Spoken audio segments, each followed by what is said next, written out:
Do you ever wish someone would draw you a map and give you the directions to the career of your dreams? If so, consider this podcast your GPS to a career where you feel strong, fulfilled, and passionate about your work, day in and day out. On this show, I am sharing the tools to help you advocate for your strengths, discover your passions, and learn from folks who transformed their careers for the better. My name is Joyel Crawford, your fairy god mentor, and with my 18 years of experience in HR at a Fortune 50 company and 20 years of coaching and mentoring top leaders, I am thrilled to be your guide on this career journey. Let's get started.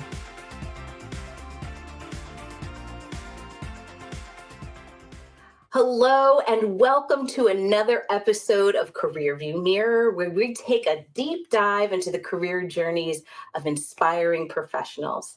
Today, I am honored to have with me Soha Al-Jurf, a singer, voice expert, and resilience coach who empowers people to find their authentic voice in both their personal and professional lives. Soha, I am so excited to have you here today. Your background in singing and your work on helping others find their voice is so in alignment with what I do for work, and I'm just so excited to have you here. Thank you so much. So tell me something, Career View Mirror is all about looking at your career past so others can pave their career futures. Tell me how you got into this career of voice and helping others find their voice. So I had always sung, like from grade school onward, even from preschool. Like I went to Montessori preschool, and there are two things I remember distinctly. One was I would sit out on the swing set out behind our little Montessori preschool, and I would speak French to the birds because I really thought that there was some way we were communicating through their song and whatever it was I was doing that was not French.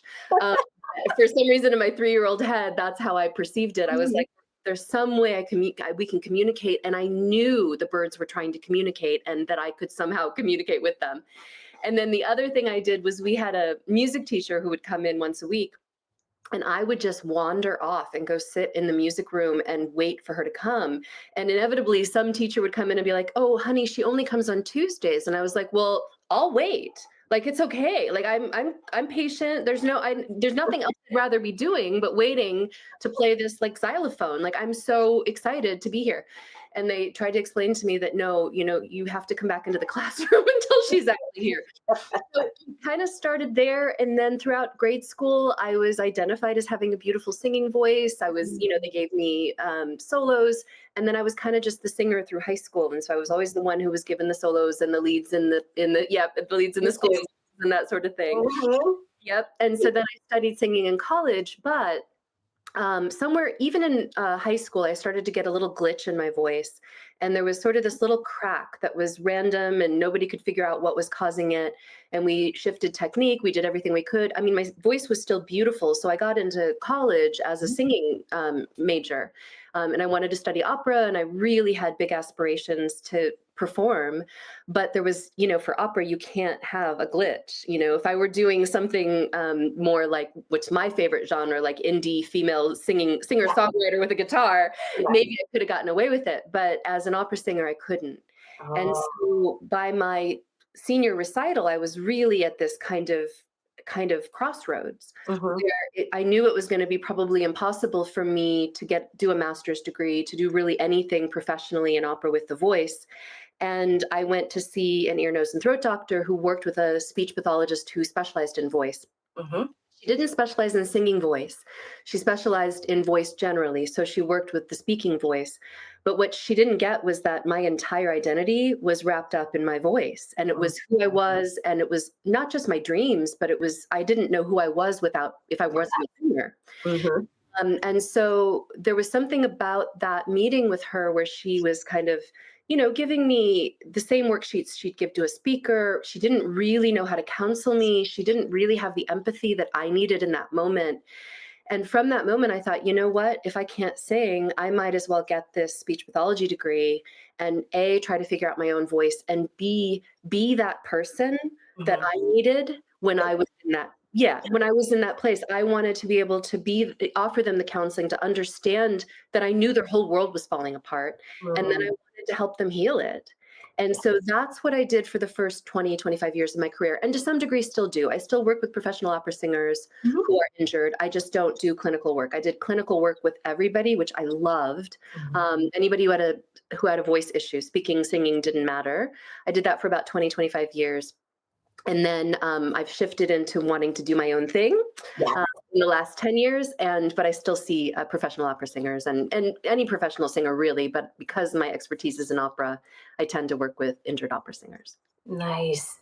And that's so ironic because I was just telling for our listeners and viewers who weren't on pre show, I was talking about how I was classically trained way back in college. Way back in college. Yes, I am dating myself 30 years ago. Everyone wanted me to go on the opera track. And I was like, no, I want to sing rock and roll. I Really? love rock and blues, belting out, just love the power of the voice. And you help injured opera singers. So I think that's interesting because I want to explore getting back into lessons and finding my voice from a musical perspective. But tell me more about how the musical perspective, like what was the inspiration of you getting into doing your own thing, and what does your own thing look like now? I think the inspiration was that I was going throughout my entire career and I was super ambivalent. I loved my work and I hated it. And I couldn't figure out why. Like I couldn't figure out, both my brothers are lawyers, they're both attorneys, and they're looking at me and they're like, what are you talking about? You have combined science and art and you're changing lives, you're transforming people's lives, and you're helping people. Like what more could you want? All facets of your personality are in this career. What's the matter? And I didn't know. I just knew that I was unhappy and that I felt called to do something more. And there was definitely, when you're working with the voice, there's always a psychological component. I mean, the psyche and the voice are neurologically wired together. So that when we're in fear, when we call out, right, in natural settings, in the animal world, in the wild, when we have an emotional response, there's usually a voice response that goes with it. Right. They are wired together. So no matter what you're doing when you're working with, like I was when I was a singer who was losing her voice or thought I was losing my voice, you're dealing with deep emotional stuff. And so that was always a component of what I did, and I loved it. But first of all, I didn't have a psychology degree. So I was doing it all intuitively, but I was really winging it. And I was like, I don't know where to go with this or how to do this, but I know I want to. And then there was also always a spiritual aspect with the voice, this sort of sense of, I now see opera singers and singers in general as sort of the shamans of the modern community. You're trying to channel for people who can't get this on their own, who can't make that connection with their own voices. You are channeling the divine for them. For me, that was a very, very powerful component that I was building through my clinical work, but I wanted to focus. I realized that what made me really happy in my clinical work was, first of all, when I found somebody I really connected with, when it was a good match just in terms of psychology and spirituality, and we really liked each other. And I wanted to shift my work so that 90% of my clients were that rather than 10% of my clients. I wanted to self-choose sort of my clients. Because that was when I was doing my most effective work anyway. Why I'm not great working with the public. If I find the right person, we do magic. If I don't, it's kind of drudgery.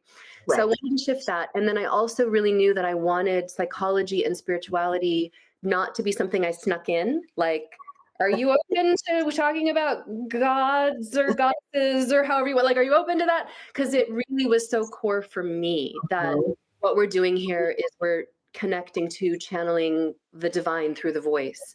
And I wanted to be able to speak about that openly rather than covertly in a clinical setting. So I think all those pieces were what I wanted to kind of put together. Well, it's interesting that you talk about helping others find their voice, but you found your voice, your business voice, through what you wanted. You talked about what you wanted, what you didn't want. And that's something important, for anybody who's going into business for themselves, or even if you're working for other people, is to find out what's important for you and then move forward with that. Because when you're not working in alignment with that, it causes this friction. Just like when you're overusing your voice and it causes fatigue, same thing goes with career and not staying in alignment. So that is really, there's like a duality to the whole thing. I just love that. I just love it. Yep. And I wanted to find a way to use the voice. I was already doing it clinically. It's like, how is the voice a metaphor for everything else that's going on in your life, everything you're in conflict with? Because the whole thing about voice science is that having a healthy voice is all about keeping the breath, pressure, and flow balanced. Yes. And when we think about our psychology, it's the same thing. If your pressure and flow of your psychology are not in alignment, you're either flooding the system with too much flow, or you're restricting your creativity, your access to your unconscious, your true self. You're restricting it through too much rigidity. And it's the same thing in the voice. And so I thought, wait a minute, there's a total parallel here between how I listen to a voice and how I listen to the rest of the kind of how I intuitively listen to what's going on behind the voice that tells me what's limiting people in their lives from that alignment. Beautiful. That is so beautiful. I wish I had met you 15 years ago when I had a prenodal edema on my cords, and I was just starting to learn how to play the guitar and sing at the same time. And what's really interesting is when I lost my voice, or I had to go on total vocal rest for 2 weeks, they said, or you're going to lose your voice forever, or we're going to have to do surgery. And I was like, oh my gosh. So I had to go on total vocal rest. And when I stopped singing, I stopped playing the guitar. There was something about playing the guitar and singing at the same time that was a connection. And it's very psychological. It's all connected. So I just love what you do. I would love to know what like a typical day in your world looks like as you're helping others find their voice. What does that look like? So I'm still working with professional opera singers, and so some part of my day is usually devoted to some sort of opera singer in some state, usually of panic. So they're usually a day or a week or 2 weeks from a performance, and they get a cold, or they lose their voice, or something technically isn't working, or they're referred to me by somebody whom I've helped before in the past, and they're in the either beginning or kind of mid portion of youngish opera careers. So I usually have people kind of early 30s, early to mid 30s is kind of their spot. So they're just starting their career, they're getting gigs, and then something bad happens. Often they don't know why. The voice starts to crack, they lose their high, something happens. And then usually a friend that has worked with me in the past says, oh, don't waste your time with the ENT. Like, go get a scope for sure. Once you've seen what the vocal folds look like, please do not waste your time. Go directly to Soha. She will get you back on stage. And so some portion of my day is spent with people who have known me for 10, 15 years and are in and out of that process of, I'm in Paris and I've lost my voice. Help. I have to get on stage in, anywhere from an hour to yeah, it can be pretty like, what do I sing? Do I not sing? How do I do this? So with people I've known for a long time, it's very often I have to get on stage quick, soon. And, it's a $50,000 contract and you got to tell me what to do. Do I, risk my career, blah, blah, blah. So it's pretty intense and pretty intimate with people I've known in that realm for a long time. But then they're also referring people to me who are where they were 10 years ago. Oh, nice. So that's a big chunk and a big love of mine. And so I'm doing that a portion of every day. And then the new thing that I've created is what I call my Soundscapes of the Psyche method. And so what I did in 2018, I got a second master's degree in psychology after I quit my job in San Francisco in 2013 and went on a soul searching journey and traveled and was like, okay, how do I fit all these pieces together? The voice, the psychology, the spirituality, and my interest in women and women's voices. I've ended up working more, not that I work exclusively with women, but I work more with women because the female voice injures more readily just because of physiology. Yeah. Yep, yep. So women's voices vibrate more times per second than men's voices because we're an octave higher. And so the impact on the vocal folds is more. And just the way the female voice is structured, it's more prone to injury. That's just physiology. Yeah. Wow. And so I was working at the San Francisco Opera with their Marilla and Adler Fellowship and Young Artist programs. And I was just really struck by, the impact that voice loss had on women versus men. It's not to say that if men lose their voices, they're not equally disturbed by it, but it's that idea of, being in that sort of capitalist corporate linear world and that competitive, what can be a very competitive world of opera. Right. Driving the voice and injuring it because you're out of alignment with your soul. You're doing this not in alignment with you. Now, men can do that and women can do that. It's just, it tends to be a more patriarchal, masculine model. We're going to push through. We're going to do this. We're going to whatever. And if your body is not built that way, you're going to injure. Yeah. So that was sort of that first place where I was coming into contact with the, the voice, the feminine, the archetypal feminine, et cetera. Then in 2018, I decided to get a second master's degree in Jungian and archetypal psychology because I thought that might be a good way to combine the psychology and the spiritual aspects and sort of the aspects. So in 2020, I finished that and I finished that degree, my master's degree, and the world shut down. Yes. So I had this group of women opera singers that I'd worked with for 10, 15 years. And I said, hey, we're all just kind of hanging out at home. Do you want to get on a Zoom call? And so we did. And what was interesting is that nobody wanted to sing. I was offering free coaching and I was like, we can do a master class. We can do whatever you want. And every single opera singer said, I don't want to sing. I want to talk. And so it ended up being a group. It whittled itself down from about 100 singers to about 6 to 10 per week. That once a week for a year. And I was like, okay, what's up? What's going on in your heart? What's going on in your soul? Where are you hurting? Because it was 2020. We were all hurting. Oh, yeah. Yeah. I didn't want to sing either. Like, I was like, choirs and everything. I was like, I cried myself through Amazing Grace, and I was like, I can't do it. It's hard to sing, in the morning. Yes. And so we did that together once a week for a year. Wow. And so we would get on and we would and I was like, okay. And they all knew I was trying to figure out how do I fit all these pieces together. And so they helped me. I would throw out kind of a paper I'd written or an idea I was floating by.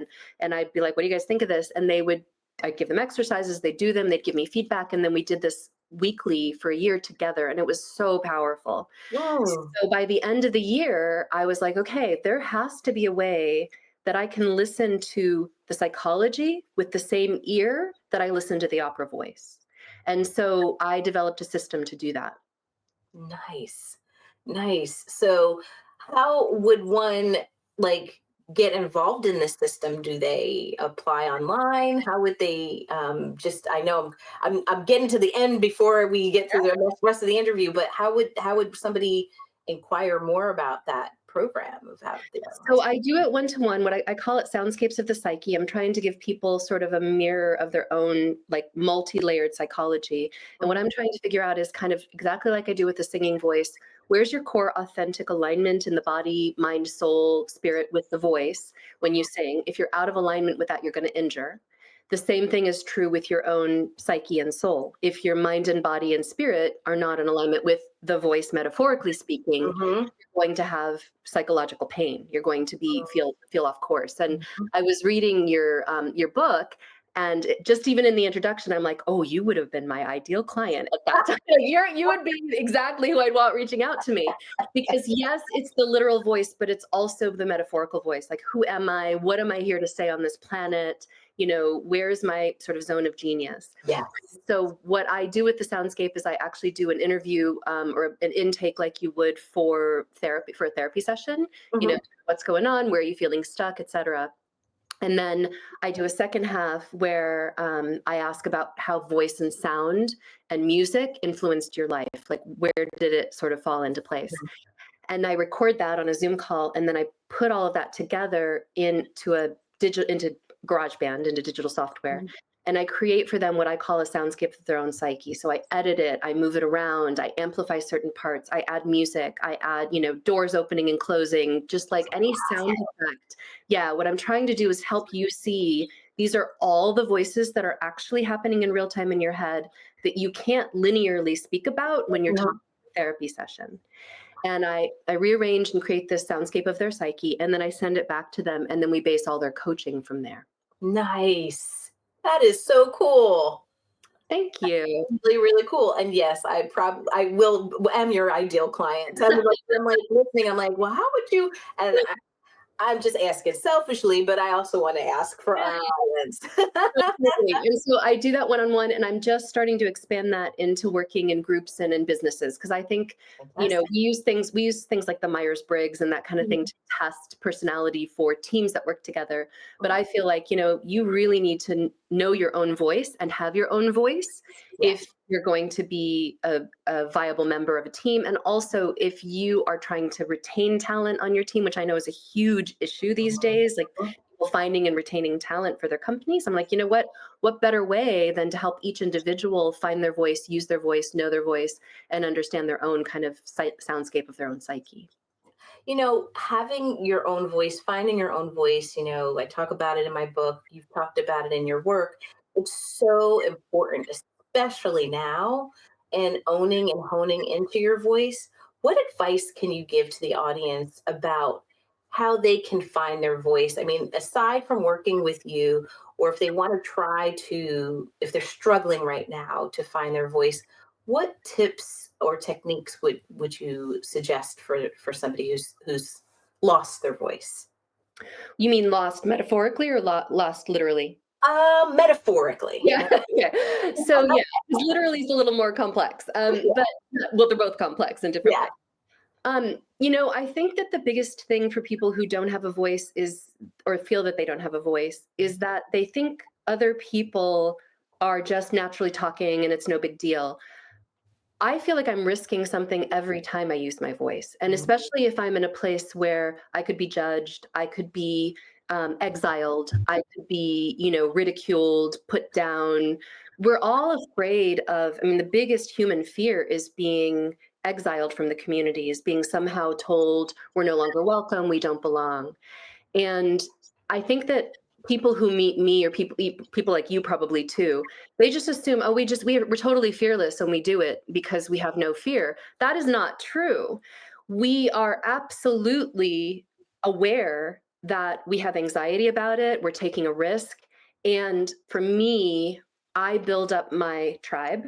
I build up people that I feel safe with, and I just consciously bring them into the room with me everywhere. So I don't walk into a room alone, ever. I always walk into a room, whether it's with my ancestors or my, girlfriends or my hype girls, my, all the opera singers I've ever worked with who are like, we love her, you have to work with her.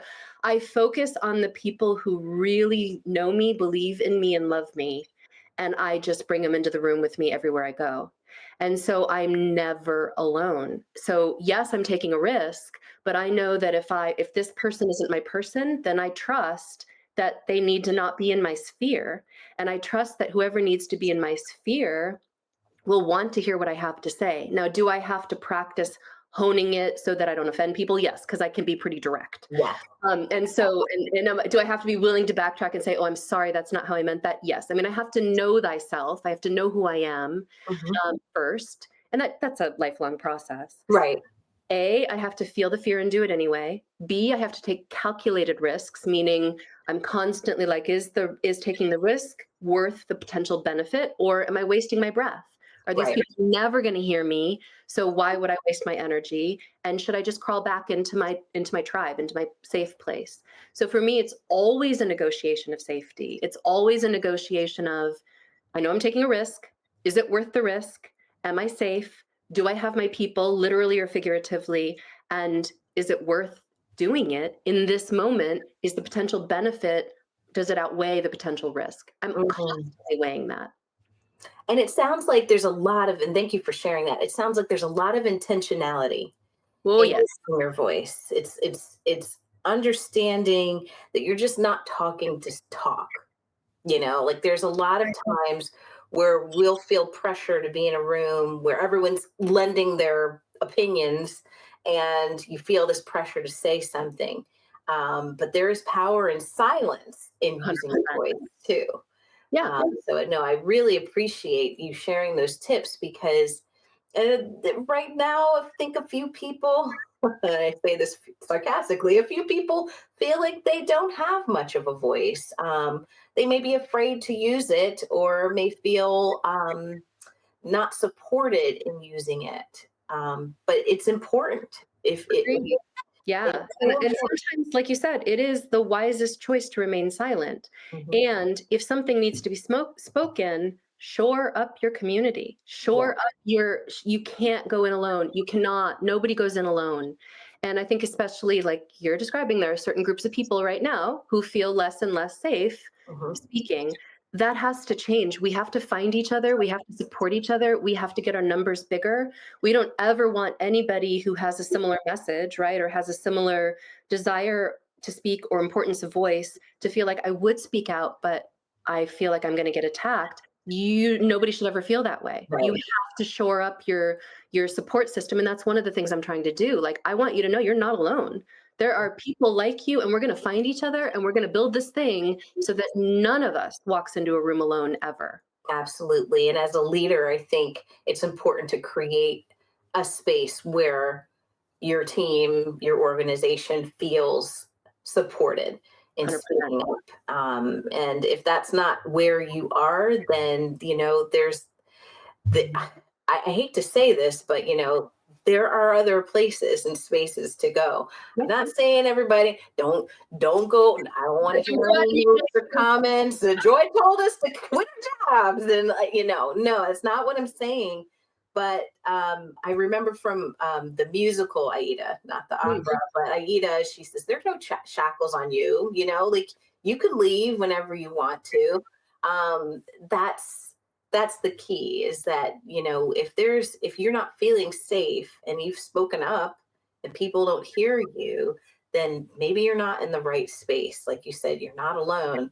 But if you are feeling that way and people aren't supporting you after you're speaking up, it's time to go. It's time to go. Yeah, and we say that and without recognizing, I mean, I think those of us who've gone can Right. say, "Oh, yeah, it's time to go." Please don't misinterpret that as that was easy. It took me No. 20 years to Yeah. to leave.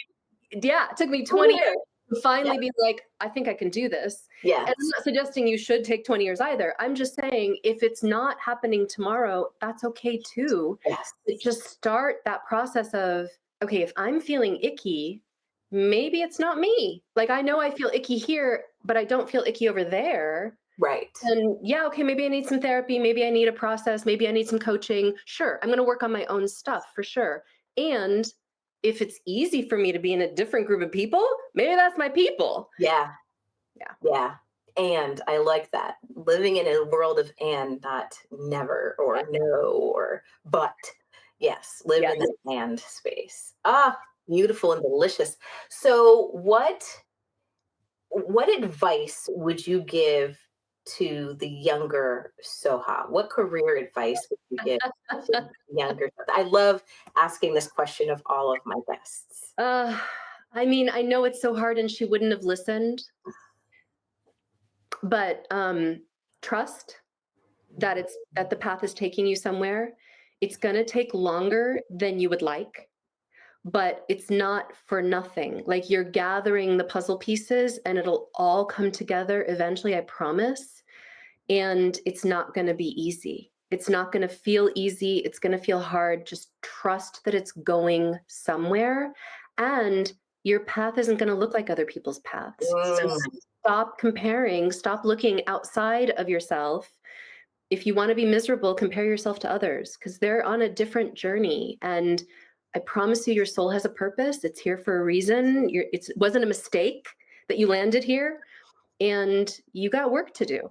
You're here for a reason, and you got work to do. And I promise you that when you're somewhere between 45 and 50,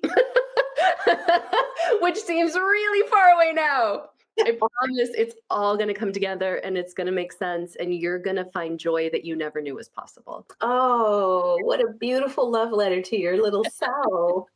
I know my poor little self wouldn't have listened, but I would try. I would.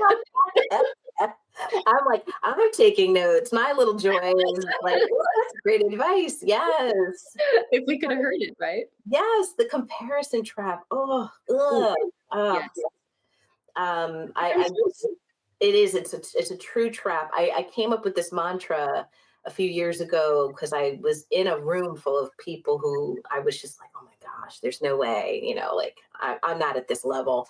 Wow. And I started talking myself down, right? And then and then this mantra popped into my head, and I said to myself, to compare is to despair, to admire is to inspire. And Ooh, so I was like, ooh, I like that. So I just keep trying to say that mantra, to compare is to despair, to admire is to inspire. And I feel like your message to your younger self is just about that. It's be patient, trust in yourself, stop comparing yourself to others. It's gonna be hard, but yes. keep going. I Yeah. love it. I love all of it. Thank you so it's music to my ears. Oh, Thank you so, so much, Soha, for being on the show. Where can people reach you or learn more about you and your programs? a lot of my content and connection is on LinkedIn at the moment, Mhm. and I'm just broadening stuff out. So they can find me through my website, sohaaljurf.com. And I'm shifting some things around just in terms of my social media and that kind of thing. So sohaaljurf at gmail.com is an easy, consistent way to find me as well if they just want to reach out. But there are ways to book a call with me, a free call. If they want to do a discovery call, you can do that through LinkedIn. Mhm. Or like I said, sohaaljurf.com or sohaaljurf at gmail.com. It helps to have an unusual name so you can just put everything at your name.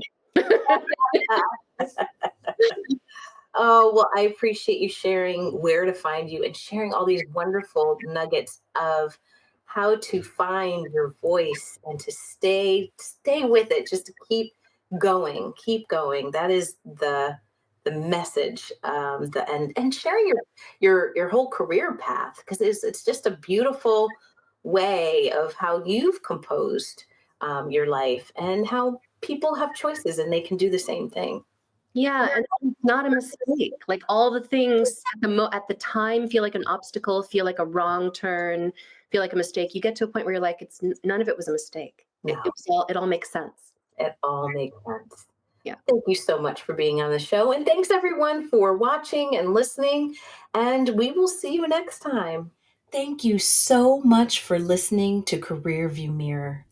If you got value from this episode, please consider leaving a rating and a review for the show on Apple Podcasts, or head on over to Spotify and click 5 stars for our show.